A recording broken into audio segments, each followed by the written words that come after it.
Durocher. We'll go ahead and start with an opening statement from Coach, then we'll go ahead and take questions. Coach, whenever you're ready, sir. Sure. Well, first of all, I want to congratulate Coach Frost, his staff, and the Gophers for a exciting and well-deserved win.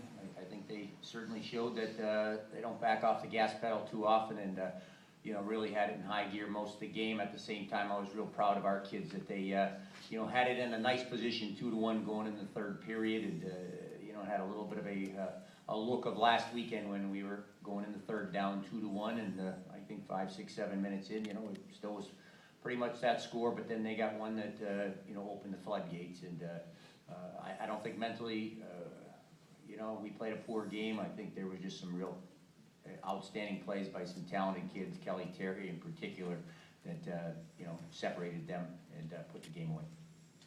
Thank you, Coach. We'll go ahead and take questions. Brian, you must have liked the quick response after the first goal, and I would guess that's what Sarah's given you all year.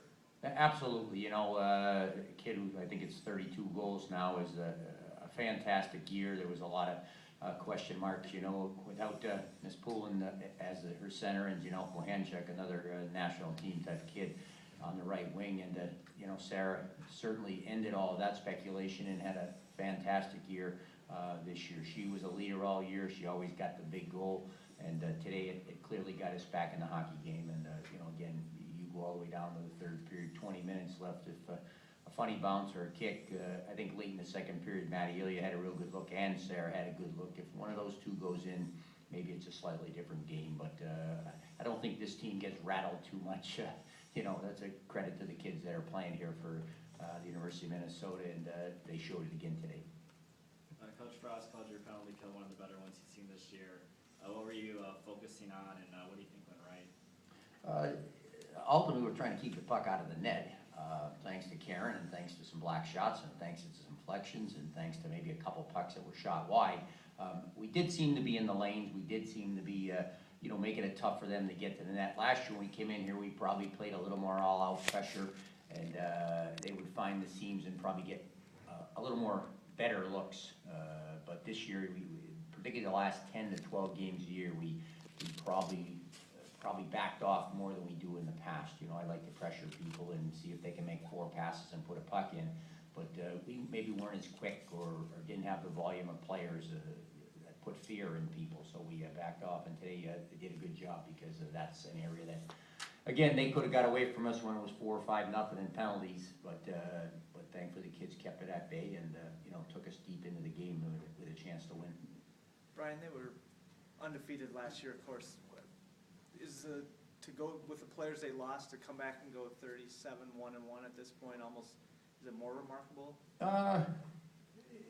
There certainly is pressure that builds, when you do something like that, and the pressure's on the kids that are here because they've got Amanda Kessel on one shoulder and Nora Ratu on the other shoulder, and what they've done here in this program, not to mention all the other great players, the Wendels and Darwitz, etc. And that's the pressure, and I equate it to our team that last weekend we had the Rebecca Russos and Dakota Woodruss and Jordan Durans and Alexis Walschucks and Maddie Illies and Sam Sutherlands, who never killed a penalty, never were on the power play, never played the last 2 minutes of a game, and they withstood the pressure in all 3 playoff games for us to get here. And I think that's the biggest pressure on the young ladies that play with Minnesota, is that they've got to deal with the ghosts of the other teams, and their pressure is all the way through 2 more games. But again, they've seemed to have answered the bell. The coaches seem to have a way of keeping them loose. And nobody can deny there's a lot of talent here. There isn't that drop-off on the third line that you might have in some programs, and that's what really fuels the fire. Brian, you reached this stage both at large and having to win that final tournament. Does it take a lot more out of your team when you have to come in the route you came in this year?